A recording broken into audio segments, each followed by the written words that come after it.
The Secrets of Technology is brought to you by the StarQuest Production Network and is made possible by our many generous patrons. If you'd like to support the podcast, please visit sqpn.com/give.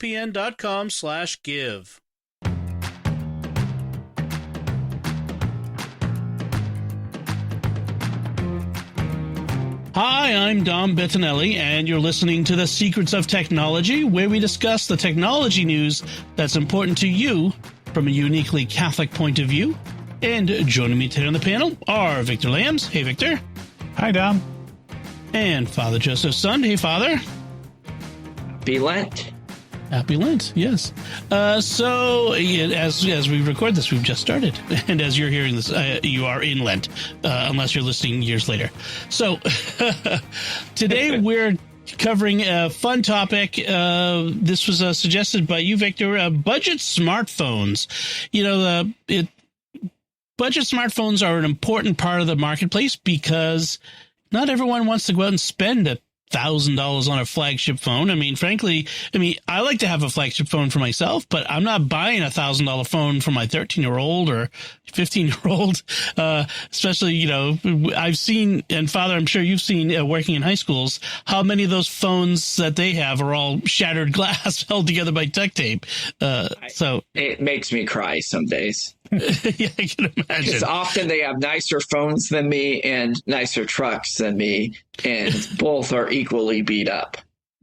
Right. So save yourself some heartbreak and save your wallet a little bit and take a look at some budget smartphones. And there's plenty out there to look at, both used and new.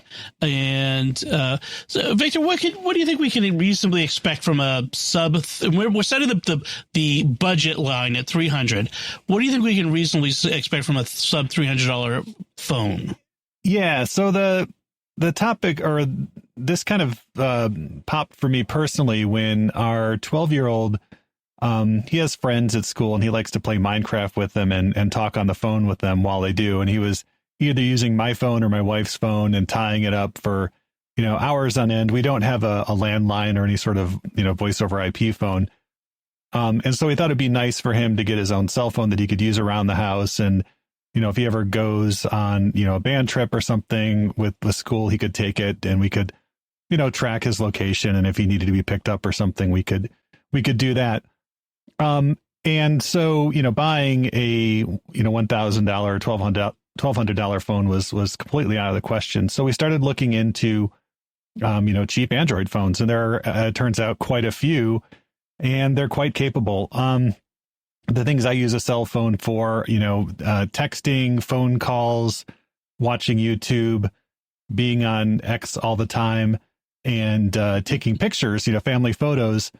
You know, a $200 or $300 cell phone will do all of those things except for one of those things pretty well. And so what you can expect is, you know, a decent processor, a full HD display, usually an AMOLED or something else that's fairly nice, solid construction, you know, Wi-Fi, cell phones, decent sized battery. What you cannot expect though is cameras that are comparable in any way to the latest cell phones. So if you take a lot of pictures and that's your main camera, these will probably not appeal to you unless you want to buy a $200 cell phone and then spend $600 on a digital camera that you somehow carry with you everywhere. Right. Which is, I don't carry a camera with me everywhere I go. So they are actually quite nice now. And I don't think, you know, 2 or 3 years ago, we could have said that. You can expect Android. Most of what we're going to be looking at here are Android phones. All of them run the latest version of Android. Most of them come with, you know, an upgrade support for, you know, the next version of Android. And usually around 4 years of security updates, at which point, if security updates are important to you, you probably buy another $200 phone. So the processors, usually they will not be the latest processors. There'll be processors that you may have found in a cell phone, you know, 3 or 4 years ago. but they are quite up to the task. The cheapest phone on this list, which is what we got for our 12-year-old, runs Minecraft exceptionally well. He says much better than the Switch does, and so that's a concern for him. Yeah. And RAM, that's another area where some of the flagship phones may have more onboard RAM. So if you use a lot of RAM heavy applications, and I don't even know on a cell phone what those might be, you may have limitations there. Battery life is very good. Most of the ones on this list will have 5,000 milliamp hour batteries, which is good for, pretty solid day. Where they fall down, though, sometimes is in charging. They might not have the latest, 65 watt fast charging that charges your phone in an hour. Most of them also do not have wireless charging, so you're limited to the USB-C port. And again, as I mentioned with the cameras, some have the three cameras, with the extreme wide angle and telephoto lenses. The imaging sensors, aren't the latest. So you're going to, low light photos won't be, production ready. And if you are, active on the Instagram, you may not want to consider one of these. But, for just normal phone type duties, any of these will do perfectly well. And you talked about the RAM and the RAM heavy things. Facebook and Instagram are going to be two of your most RAM memory wasting applications. And so if you need to use Facebook on a budget phone, you probably should be doing it through the web browser and not by the app to save yourself that RAM. Right. Agreed. One other thing I want to mention is you're talking about the phones that we're going to talk about. All the phones that on this list. So we're going to talk about new and used phones. And all the phones, even on the list of new phones, are brand names. These are not fly-by-night, no-name brands, white label out of China or Taiwan or something. These are going to be, known brands that but they're may be slightly older specs, or whatever. And that's good. I feel like with some things that you buy, the brand name sort of makes a difference. It tells you maybe there's a little more quality than if you get the no-name brand. Some things you can get away with, like cable. Sometimes, well, even with cables, it can be a no-name cable can be a crapshoot. But in general, like I think with this, I think a name brand on these is an indicator of something a little more reliable. So that's good. Yeah, definitely. That's true. And I don't know if it's because, going into more of the emerging markets where people can't afford to spend, $1,200 on a cell phone. I can't afford to spend $1,200 on something I carry around and drop all the time. And if you are, going through your cell phone provider and getting a discount, and paying over time, they usually lock you into another 2-year contract on that. And so I found with four of us, it's kind of on the same contract. I found ourselves in a situation where we were all kind of staggering the new phone purchases, and we were never able to, end the contract because somebody was always under that 2-year service contract. And so finally, all of our phones are paid off free and clear. And now we have some optionality in terms of, if we want to look at other service providers, which we can talk about too. But yeah. So the first two on the list are Samsung phones. So they make the very popular Galaxy range of phones, which are their flagship phones. I think they're currently on the Galaxy, S25 and 25 Ultra and 25 Ultra Plus, which, run $1,000 or more. The first one of these, we'll start with the kind of lower spec, cheaper one, which is the one that we got for our son, was the Samsung Galaxy A16, which I think came out last year. It's priced around $200. You can get it for less than that on sale, $150 or $175. And it, has 4G and 5G network connectivity, a 6.7-inch AMOLED display. It says 50 megapixel camera system. Again, megapixels really don't matter when you're talking about digital cameras, because just because the sensor can pick up 50 megapixels doesn't mean the lens is going to be able to deliver all of those or a good picture to the sensor. Again, the 5,000 milliamp hour battery, not the fastest charging, but the really nice thing about a lot of the phones on this list is you can add a micro SD card, which you can't with a lot of the flagship phones. So you can upgrade your storage to, 1 terabyte plus if you happen to have a lot of, music or movies that you want to watch on it. So it's very nice. Again, the camera is not the best, but it's really solid. It supports eSIM. So if you do change providers, you don't need to wait for them to send you a SIM card in the mail. You can just pop over to their website, and within a couple of minutes, you've basically changed your cell phone provider there. So it's really nice. They do sell a slightly higher spec version called the A25. And for that, you get a faster chip, better cameras, spending, another $100 for that, but it might be worth it, if you want to have a nicer camera there. Sure. As I'm looking at these, just pulling up these phones online, especially when you go towards the budget phones, your first results when you search for these models online are going to be like your Boost Mobile and your prepaid carriers. Are those specific phones going to have a carrier lock on them with that budget? No, the prices I'm mentioning are the unlocked prices. So that's $175 unlocked, and you can use it on any carrier.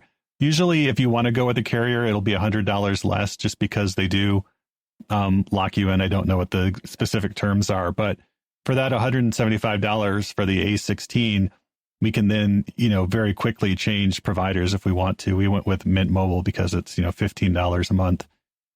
So I would look on Amazon or somewhere else and not buying from Boost Mobile or from Walmart where they're going to be locked into a carrier on those budget phones. Yeah. If you look at Best Buy or any place, they go on sale all the time. So if you have any gift cards, for any of those places too, it's a good but way to spend them. If you really are on a budget and you don't care about getting locked in, I mean, Boost Mobile, $60 to get the A16. I mean, you're walking out of the store. Deal. Yeah, I mean, you are locked in on a plan, and that plan is probably going to be more expensive than the Mint Mobile plan. We've done a show on Mint Mobile before, and I'm a Mint Mobile customer.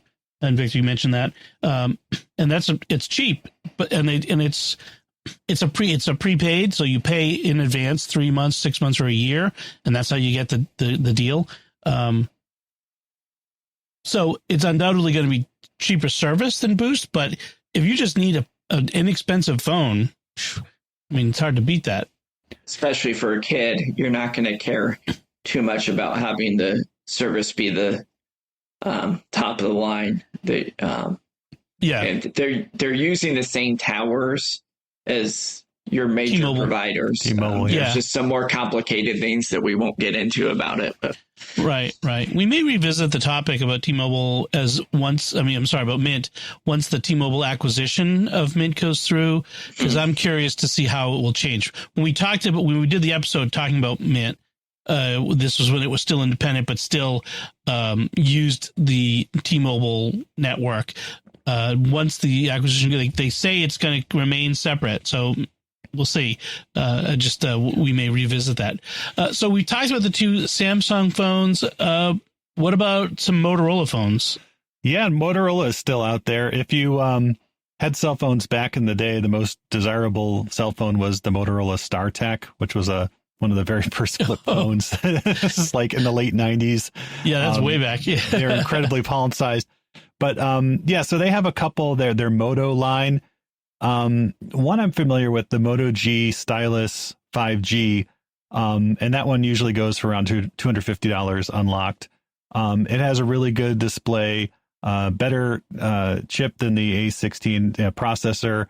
I think the cameras are better, the same battery capacity, and it comes with a stylus, which is not going to be as good as your Apple Pencil or your Samsung stylus, but again, we're talking about a $250 phone here.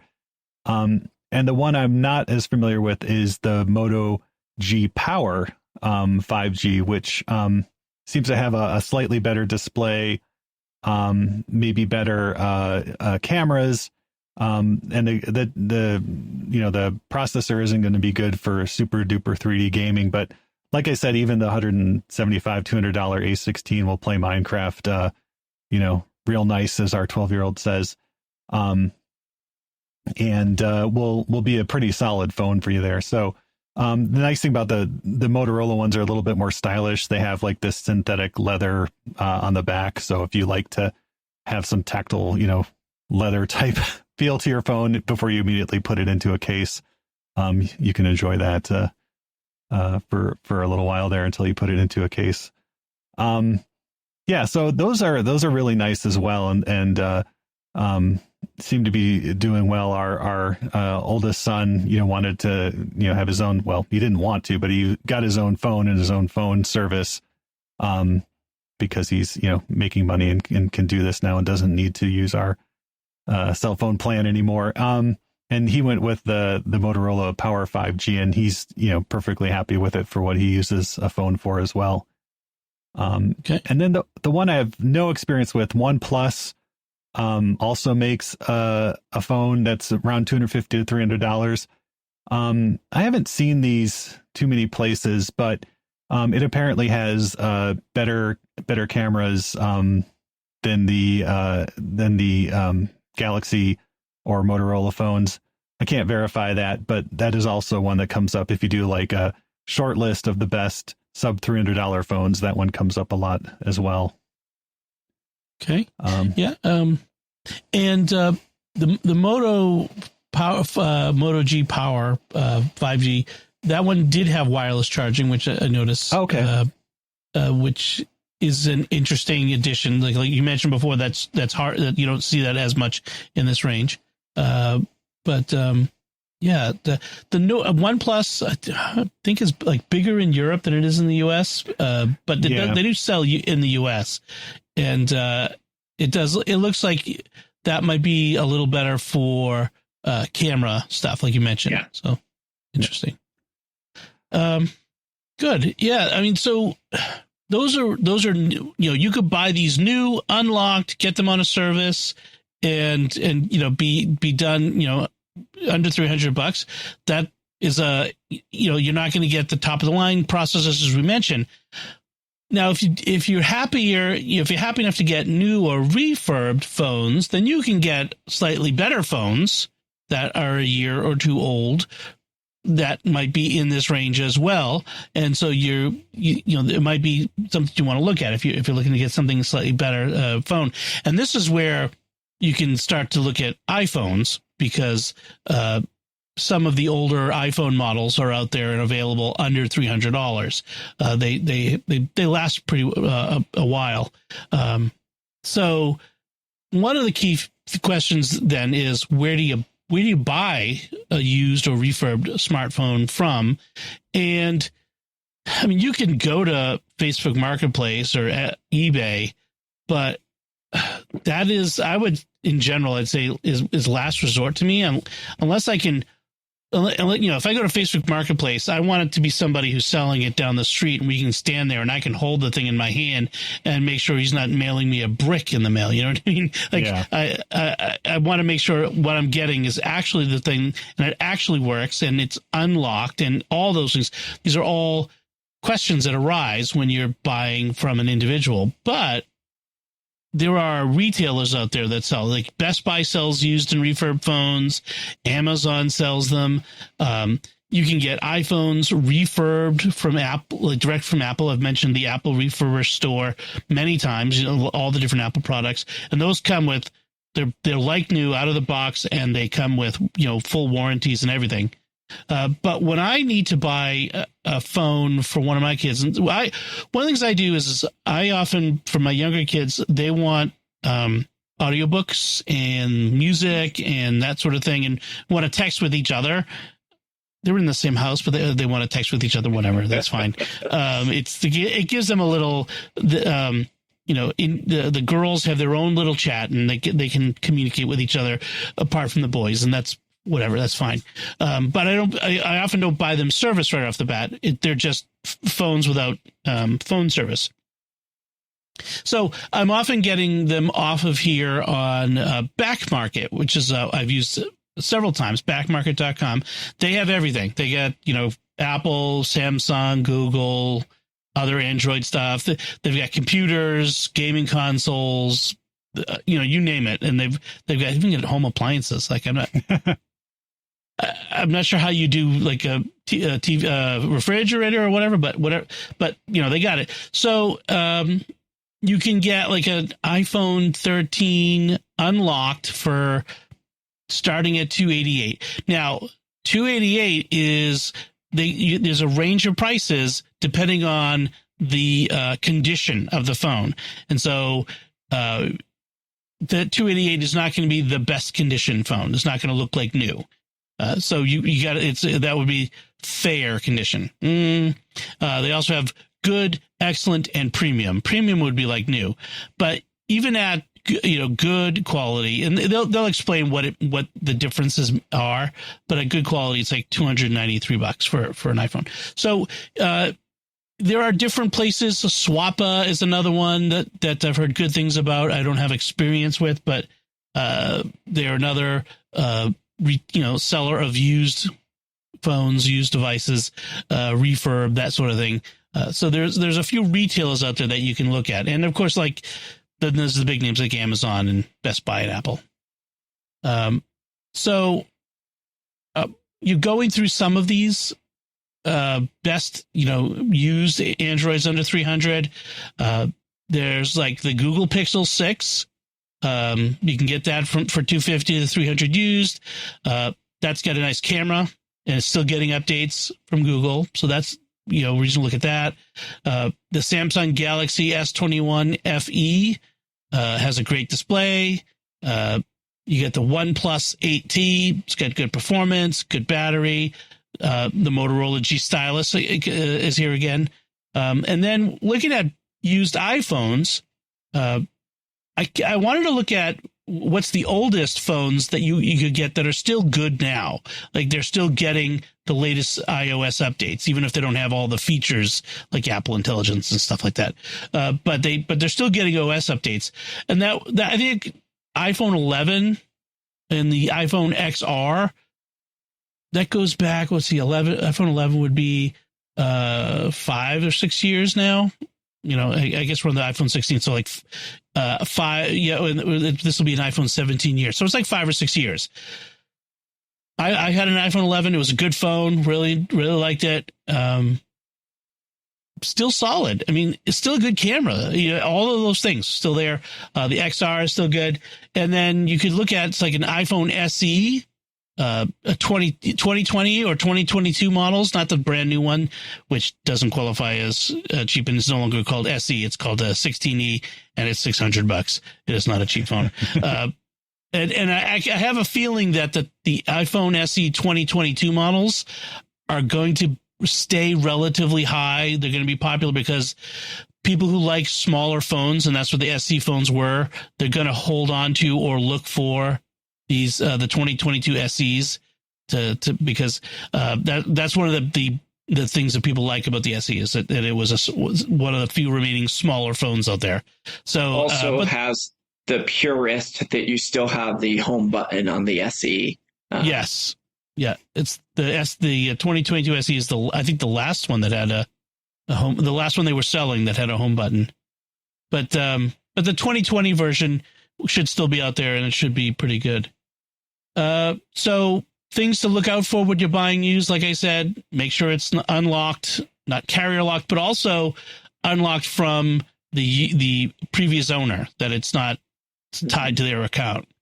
Both there, like if you have like an iPhone, you have to make sure that they've turned off Find My and activation lock and all those things. You gotta, that's key. I would just warn, if you're not experienced on buying phones, eBay probably isn't the place for you to be buying phones because you're going to come across a lot of carrier locks and Find My iPhone and Google Find My Phone locks from that. If you go to the Back Market site and things, those are going to be sites that are better at doing that. And Amazon as well is going to have the guarantees on there to help you out a little bit. Right. Anybody who's made this their business knows how to make sure that the phones they're selling are going to be ready for the next person. So that, yes, that's a really good point. Make sure the battery health is there. In fact, you may want to factor in the cost of a battery replacement if you're buying a used one. Now, again, if you're buying from a reputable retailer, they're likely to have either refurbed the phone with a new battery. That's probably one of the first refurb things that happens if you're buying a refurbished phone. But you do want to keep in the back of your mind that I might need to include the cost of a new battery to give yourself the maximum battery life. And then don't get a phone that's too old to get the latest security updates. It's not being updated anymore.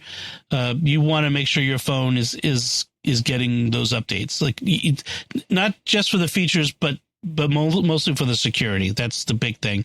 They're still finding security holes in older software, and once they've stopped updating them, those phones are now vulnerable. So basically anything older than an iPhone 10 or 10 or older, I don't think the 10 is even getting updates anymore, but or anything older than the Pixel 4. I mean, I can't go through every manufacturer, but you get the idea. Anything about that age or older, anything probably older than, what would you guys say, like 7 years?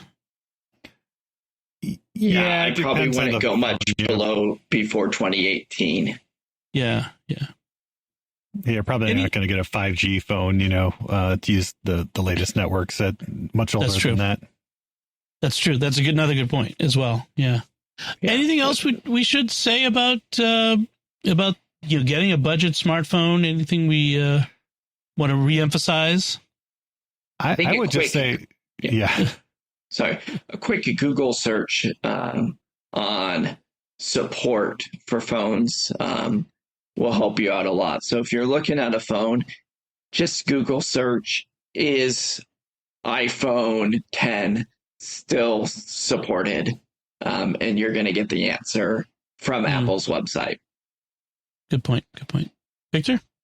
Yeah, I would just say give them a look, because over the past few years, inexpensive phones have really come a long way.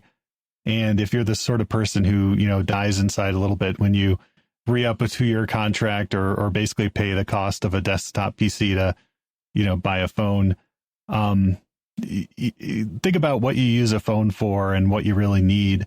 And some of these will probably do just fine for you. And a lot of us who, I'm going to assume a lot of people listen to a tech podcast are the type who want the latest and greatest, but not everybody in your family, not everybody in your life needs the latest and greatest. And people like us are shedding really good phones going out to get the latest and greatest. So there's a lot of really good phones out there. Get those phones for the other people in your life, and they'll be happy with them. And my mother really likes her upgrade plan, which is, when I get the newer phone, she gets my old phone. Yeah. I take good care of my phone, so she gets a good condition phone. I upgrade every other year, basically, and my kids are already. This is an upgrade year, so the kids are already starting to talk about who's going to get my current phone. So the fight ensues. But let's take, this takes some e-waste out of the system, when you're buying a used phone. So that's good. But even a brand new budget phone is still a good deal. So excellent. Very good. Before we move on, I'd like to take a moment now to thank our patrons who make it possible for us to create the secrets of technology, including Michael M., Chris F., Nicholas S., Nathan A., and Tim G. Their generous donations at sqpn.com/give make it possible for us to continue the secrets of technology and all the shows at StarQuest. And you can join them by visiting sqpn.com/give. We got a couple headlines tonight, and our first headline has to do with Mozilla. Mozilla recently introduced new terms of use for Firefox, the browser, and they said aiming to clarify how user data is handled. But some language in the terms of service raised concerns with the community at large about overreach regarding data ownership. So in response to user feedback, they've revised the terms to address these issues. So the original terms granted Mozilla a, quote, non-exclusive royalty-free worldwide license, end quote, to use information uploaded or input by users through Firefox, which sounded to a lot of people like Mozilla owns anything you enter into the browser. And people freaked scratcher. Out. Yeah. So, what do you guys think? Was Mozilla's initial terms overly broad, or were they just, this is the standard legal language that is in every terms of service? This has been in.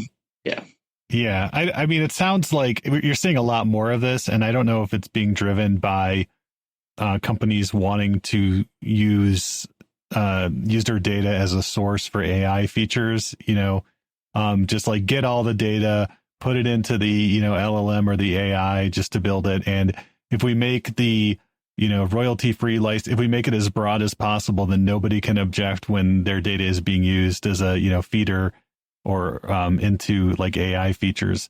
I don't know that that's the case here, but I think that is probably what's driving a lot of it.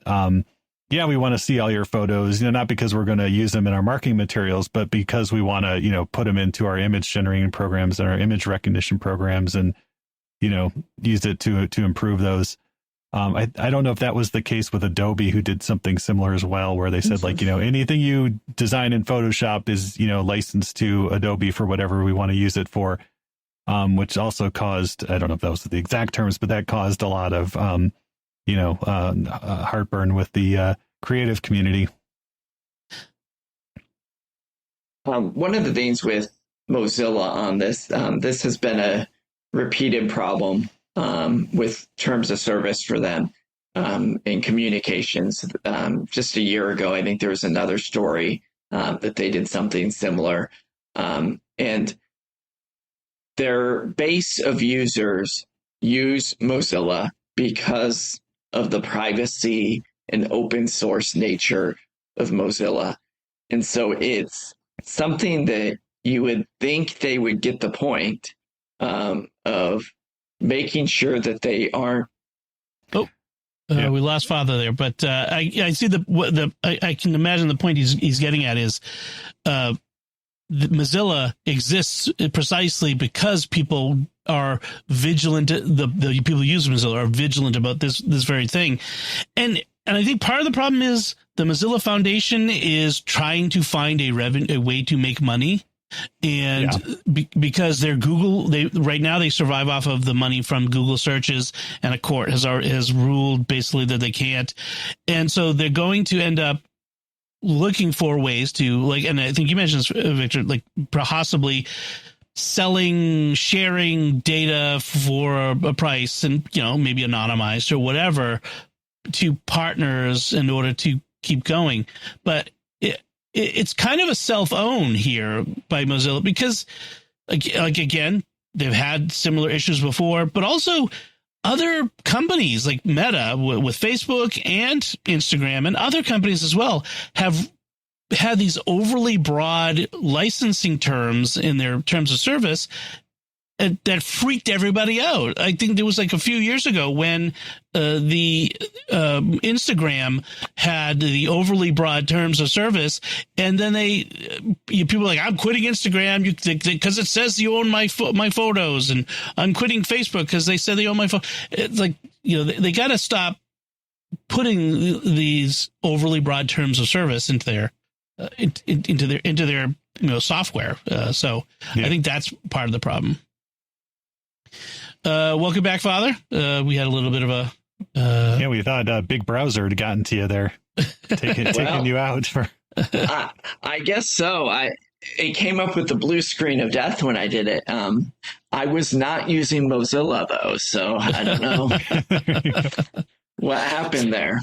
Okay, well, hopefully that won't happen again. So that's good. So what what do you think companies should be doing in this case, with these terms of service? I mean, should they not, is it that they shouldn't ever use the data in these data sharing ways, or should they just resign themselves to the fact that users are never going to stand for terms of service that sound like we own your data, we could use it however we want? I'm just impressed that somebody actually read the terms of service and caught this. Like every piece of software I install or whatever, you have to scroll through, 8 or 9 pages, and nobody. The trick now, is to copy the terms of service, put it into ChatGPT and tell or Claude or whatever, and tell it, what are the pain? Like you could come up with a prompt of something like, find all the places in this where it seems to impinge upon my rights as the user of some sort, that sort of thing. I mean, you could construct a prompt to just have it go through it, and that's a perfect task for an LLM to do. So I could imagine. There is actually a website for this already. It is tosdr.org, which stands for Terms of Service Didn't Read. Yeah. And they read the terms of service for you. They put a rating of how privacy focused the terms of service, and they highlight anything that you probably don't want to do. So there, if you are really worried about terms of service, there is a website. I haven't looked at the terms of service of this particular website, though, and how they use my data when I look up the terms of service. Maybe we should put that in the TOSDR and see what it says. They get a B, actually, which is not good. You would think they should be getting an A. So it's funny. They give themselves a B for their own website. I think at least they're being honest. Yeah, I think because one of the down point is that it tracks which web page referred you to it. So that's a B. Okay. Yeah. So they're pretty strict in their grading, I guess. Facebook gets an E, no surprise. I'd be surprised if they didn't get an E, as does YouTube. Interesting. So let's move on to our next topic. This is I saw this. I'm like, this validates my experience through life. I have a general rule that says whenever I start watching a new TV show, I don't make a judgment. I try not to make a judgment before the 6th episode. Although in the era of streaming, I think I've decided before the first third of the season. So what am I talking about? This article, blog post, I think it's a blog, statsignificant.com. The article is, how many episodes should you watch before quitting a TV show? A statistical analysis. And so this guy, who's a data nerd, clearly, which I respect and envy, decided to determine how many episodes one should watch before deciding to continue or quit a TV show, based on the data, based on how the ratings that shows have been given by viewers on each episode of a series on IMDb, I think is what he used for that. And that's a pretty good database because there's lots of ratings for popular shows. And what he found was, on average, TV shows take 6 to 7 episodes before their ratings align with the series' long-term average. So on a scale of 1 to 10, if I think he used Friends as an example, Friends averages somewhere around 8 out of 10 in all their episodes throughout the series. They don't reach the episodes don't reach that level till episode 6, and then they before that they're not that good. And he found that in several instances, whereas there are some series which actually are awesome from the beginning, and they go. I came up with this 35 years ago, watching Star Trek: The Next Generation. It took 6 episodes before I thought, okay, it's still not great, but it's worth watching. And I've had instances where I've started watching a series, and then I gave up before. I think it was Fringe was one where I did this right. Gave up early and then came back and said, "Oh, that was a mistake. I should have kept watching past episode 6." So, what do you guys think? Is this bear out in your experience? Does you have to watch 6 before you have a good sense? I have two shows that I think this happened in. First, one of my favorite like mindless TV shows is Parks and Recreation. Oh yes. And before entering seminary, I worked in city parks and recreation, and it's scary how accurate it is. But it took probably 6 or 7 episodes before it turned into a good TV show. Mm-hmm. And then this goes back a little bit, but the series Lost, I think, took several episodes before it really got you going. First, you kind of had to understand what was going on, and they had to develop characters and plot. And so I draw an analogy of how many times have you read a book in which it took half the book for the book to grab you? And can you draw an analogy of that with a TV show? Long before then. Actually, this just happened with the latest Brandon Sanderson Stormlight Archive book. I was a third of the way through it. I was committed because I've been reading the stupid series for ages, and it just takes. They're huge books, and so I was a third of the way through, going, how many meetings are people going to have in this fantasy novel before we get to some action?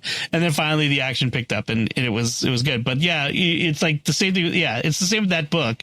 Not every book, but yeah, I'm more likely to give up a book early than I am a TV series, I guess. Yeah, my rule is even more severe, whether it's books. I used to have a rule that like watch the entire first season because people are just finding their footing. And, by the end of the first season, you can tell if it's going to get good or not. My rule now is, we have 70 years or whatever of recorded television shows. There's a lot out there to watch, and there's some really good shows out there that I haven't watched yet. And there's some really good shows out there I want to watch again now that the kids are a little older. So there's this wealth of really good shows out there. I'm not going to take a gamble on a new show until it's run its complete course over the course of 4 or 5, 6, 7 seasons. And I know the writers can stick the landing. And there's 2 reasons I do this. Is first, I've been burned on a lot of shows that were canceled mid-season or canceled on a cliffhanger between 2 seasons. Oh, yes. Firefly, The Cape, Terra Nova. I could just list some of the good guys. Oh my gosh, yes, all of those. I could make a list. Fox is probably the biggest offender there. But so until I know that there's going to be like a full show to watch here and they're not going to end on a cliffhanger. And then actually you mentioned Lost, and that's another part of this rule too, is because I would never have wasted so many hours watching Lost if I knew that the writers had no idea what was going on or how they were going to end that show. They were just kind of, flailing about for a while there. Granted, the characters were good, but so now I have a rule, basically wait till the show is completely done, kind of get a consensus of, this show and the ending was perfect, or the last season, didn't make any sense and they didn't really end it. And I feel unsatisfied. Okay, well, that's a show I don't need to watch, just because I'll go back and watch old Columbo episodes, or I'll watch, Spencer for Hire, which is another show I want to watch. Oh, yeah. That I haven't seen yet. So my watch list and my list of books that I want to get to are so long that I'm not going to, invest time in something that may or may not pay off in the end. I admire your dedication to that. I'm too FOMO. If there's a new series out, I got to watch it. But I agree with that in some cases. Like I'm just starting Better Call Saul, which I was a big fan of Breaking Bad. I watched the first episode of Better Call Saul, was kind of lost when it first came out. And now that the series has ended, I'm like, and people were saying this was even better than Breaking Bad. I'm like, okay, I'll watch it now. And so I'll watch it at my pace. One of the series that they highlights is Agents of S.H.I.E.L.D. It took 13 episodes before they got good. And that's an interesting case because the reason it took so long was they were matching it up there was a certain point where it had to match up with the release of Thor: Dark World. I think it was the events coincided, and so everything up to all the episodes up to that point were kind of just marking time until they could really get going with that episode, with the Thor: Dark World related episode, and then go from there. And then it got good, and it's like that was a weird one, but the other thing they talk about is how quickly when do series fall off? Like at what season do series tend to lose their quality? And again, the magic number is 6. And so many series after season 6, they aren't as good as those early seasons. And I think of long running series that I've seen that have gone longer than 6. Stargate is SG-1. It went for 10 seasons.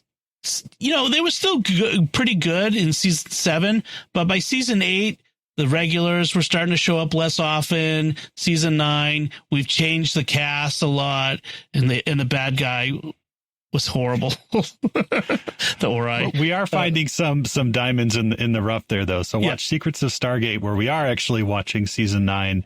Okay, and I've been surprised that actually a lot of the episodes are better than I remember. I think I just had such a high standard when I was watching them initially, but finding a lot to enjoy there in that now. So one of the things one of the series they talk about dropping off was House of Cards, which apparently had legendarily. I watched the first couple seasons, but once what's his name? Kevin Spacey left the series. I kind of stopped watching, which is good because legendarily season 6 fell off a cliff. It was season 1 of House of Cards was amazing. Season 6 was the opposite. It was among the worst seasons of TV ever, according to people's ratings of it. Star Trek Discovery, by the time it got to, season 4, at least according to the IMDb ratings, had really fallen off. Frankly, after season 2, I thought it really fell off, but that's my own judgment on that. So it's really interesting to see the data, because this is one of the things is I've always had this feeling about it, but someone went through and crunched the data on it. And this is true. This is accurate.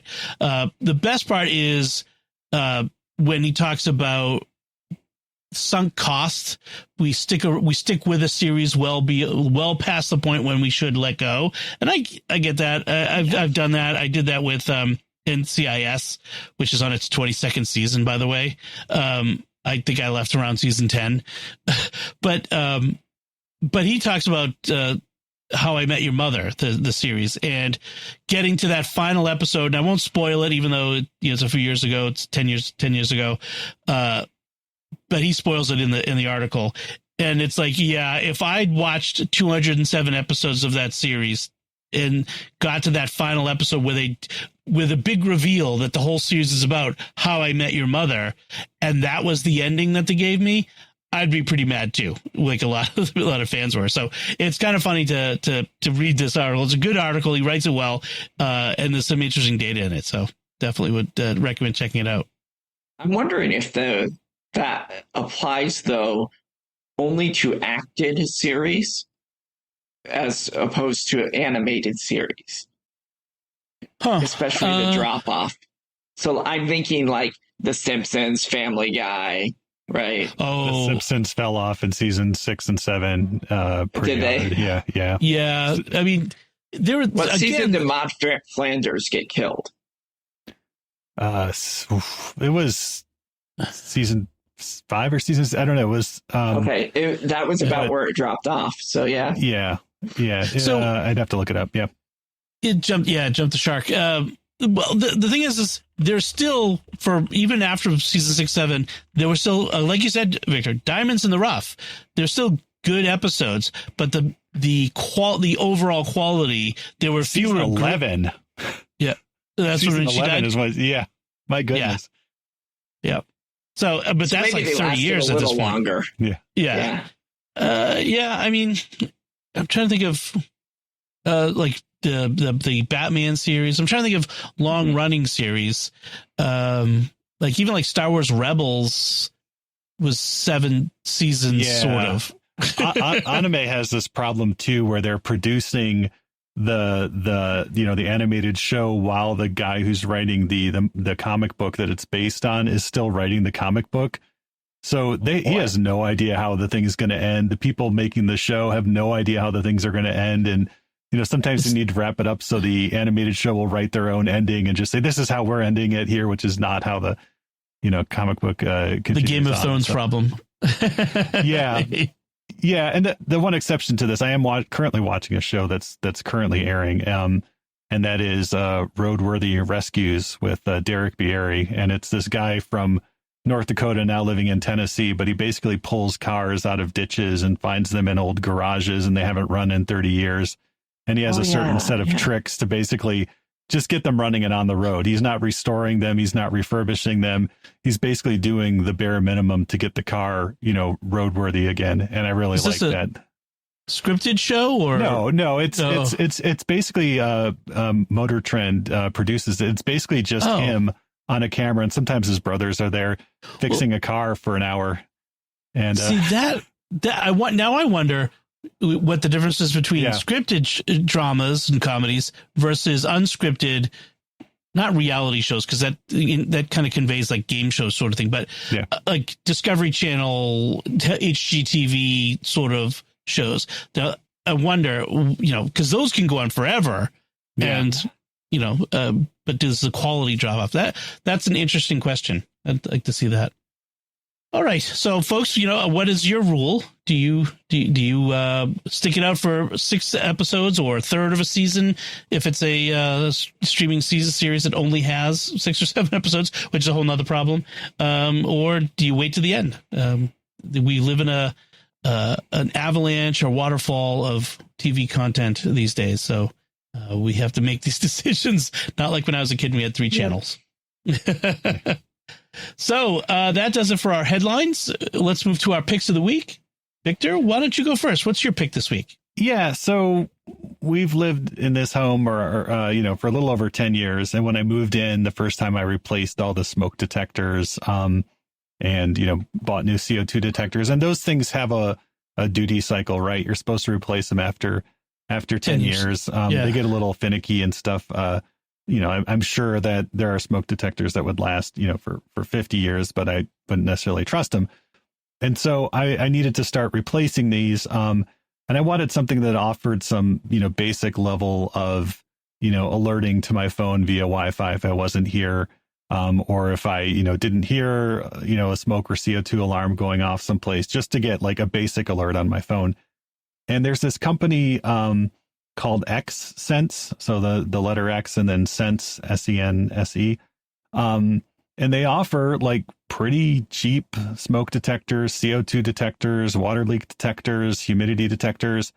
They also offer like home security products, which I don't need. They offer a home monitoring service, which I really don't need either. But for free, the devices aren't free, but the smoke detectors are under $20, which is about what you would pay for a smoke detector, $30 for the combination CO2 smoke detectors. A pack of 4 leak detectors is around $45. So comparable to what you would pay for like a dumb, device. And it connects to your Wi-Fi. It doesn't connect to any other home automation systems, which is kind of a bummer at this point. Some people have gotten it to work with if this then that. I haven't figured out how to do that. One of the devices actually asked me to connect it to Alexa, so maybe there's some way to do it. But for not a lot of money, you can get some smart or somewhat smart devices that will at least push alerts to your phone. The app is kind of cool too. What I like about the CO detectors is it actually doesn't just tell you if, dangerous level of CO is detected. It'll actually tell you the part per million of CO and stuff. And some of the humidity and temperature sensors give you nice graphs, and you can set alerts. If temperature goes above 90 degrees in this room, well, then I know probably something's on fire. Send me an alert. And so they're reasonably cheap, so you can, get more of them than you would if you just said, well, I want to buy a, $100 smoke detector. You can buy 5 of these and put them all around your house and stuff. So Nice. Yeah, I'm playing around with them. They're, like I said, they don't connect to anything else as far as I can tell. They don't push it too hard. Like they'll sell you a service where if the smoke alarm goes off, they'll call the fire department. But I mean, I don't really need that. I don't think, knock on wood. So, yeah, so I'm playing around with them now, and they seem pretty cool for the price. I wonder if Home Assistant, which is like a community home control thing, which integrates with a lot of stuff that doesn't usually integrate, might be. Apparently there are a couple of users who have, repositories on GitHub that will add it as an integration. I haven't played around with those yet, but so there are a couple people who are working on it, but I haven't tried it just yet. I do have Home Assistant, so that'll be the next thing I try. Yeah, that's a little bit of a learning curve if you're just getting into home automation. Yeah. But I like the idea of a basic, less expensive system that doesn't require the complex integration with Google Home or HomeKit and all that sort of stuff, but still can alert you on your phone. And I respect that. I think that's probably just as good as, because the promise of like HomeKit or Google Home is the integration of disparate systems, lights and heating but this is a unitasker. Like it's only got to do one thing: detect smoke or carbon monoxide and tell me. And it doesn't need to turn on the lights or unlock the door. It just needs to do the one thing. So I get that, and you get it for not too much money. I like that. Father, what is your pick this week? Well, we're getting pretty close to one of the most wonderful times of the year, which is the month of March and March Madness in basketball. And if you've ever had the experience in which you're watching a game, and if you use YouTube TV or one of your streaming services, and your phone gives you an alert that your team has lost the game. Before and the game's not over on your TV. Well, do I have the solution for you? There is a setting inside YouTube TV called broadcast delay. And what happens is if you don't have a good internet connection or a shoddy internet connection, then you shouldn't be playing around with this. But if you have a really good internet connection, you don't need this buffer delay, which is usually about 15 seconds of a delay. And so you can actually go into the settings of YouTube, and I have a CNET article that shows you where to go to do this, and turn that setting off. And then you're a little bit closer to where those notifications are going to come in. And so you're not worried about that. I was watching my Creighton basketball the other day, and I was 8 seconds behind. And so that's a little better than the being a minute and a half or so behind. So, but even 8 seconds, you could. It's rare that they will get the winning the notification for the score of the game out within seconds of the end of the game, but it'll often come out within a minute or so. So yeah, you want to get that delay down. That's a good point. I wish I could do that for broadcast TV. Because you can't fix that. That you have to just be not on your device.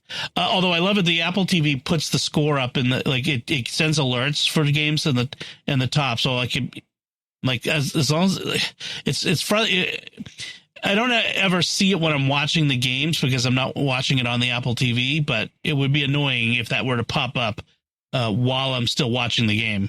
You know what they need to do, and I know that Apple engineers listen to our podcast, so sure. What they need to do is put a setting inside notifications that I can delay the notifications a certain amount of time, and that would be the better way to take care of this. The new first world problems that we have. Rather than on or off, just delay. I kind of like that idea.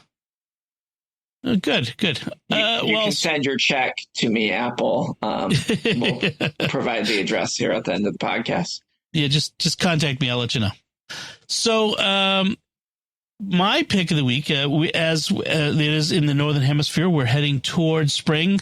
Some parts of our country that are south of me are experiencing spring. I am not yet, but when spring comes, inevitably that comes with the good weather are the little pests. Mosquitoes come back. And so in the past, we've recommended for mosquito repellent, the Thermacell line of products. And the one I recommended in the before was it comes with a cartridge with a particular chemical, like a propellant or some flammable liquid that would burn slowly, and then they had these little tabs that there was like an internal heat source. It would heat up and release mosquito repellent into the air around you and form a sort of a cloud of mosquito repellent. But those there was no battery, there was no electrical current. It was just fuel in a little power source, a heat source. But you can get ones now that have a battery in it. They're a little more sophisticated. And so I'm going to recommend one called the Rechargeable Adventure EX series.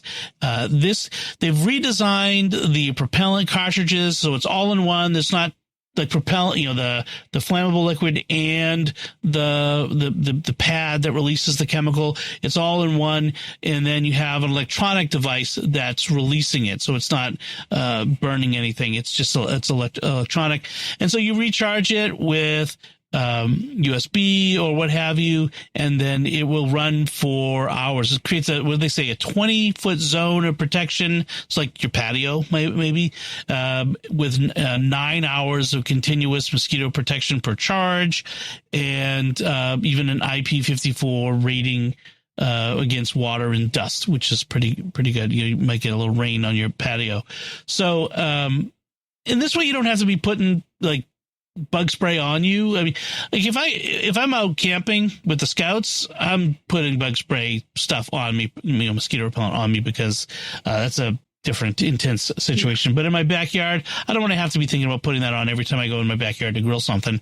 And then there's no smoke, no flames, no odors like a citronella candle might give you. These are great. The Thermacells, I'm not entirely certain of the technology behind the whole thing, but these are great. And the full range of products are really cool. They have ones that you clip on, like you could clip onto a backpack or a belt for when you're hiking. You take the cloud of repellent with you, which is a funny phrase. But yeah, so check it out. If you're like me, you have mosquitoes around you. This is something to check out anyway, and it's inexpensive. Let's see, this one is. Where'd it go? It's $50 for the device itself, and then you can buy the refills. And like I said, there are less expensive ones that aren't electronics, don't have all the gadget in it. But this one was pretty good. Okay, so those are our picks of the week, and that'll do it for us this time.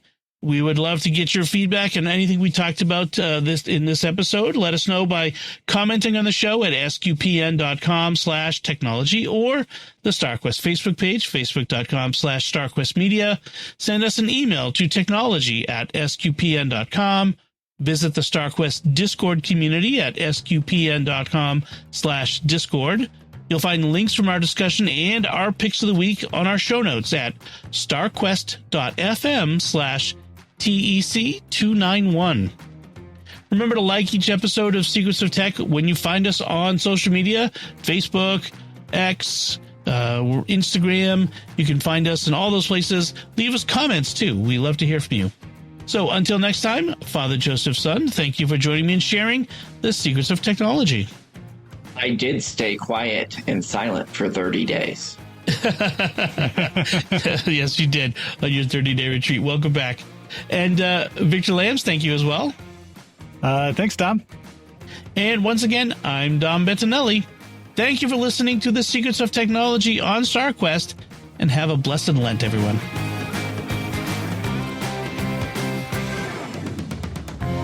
Here's another show on the StarQuest Network you're sure to enjoy. PlayStation Portable. Find it wherever fine podcasts are found or at starquest.fm/PSP.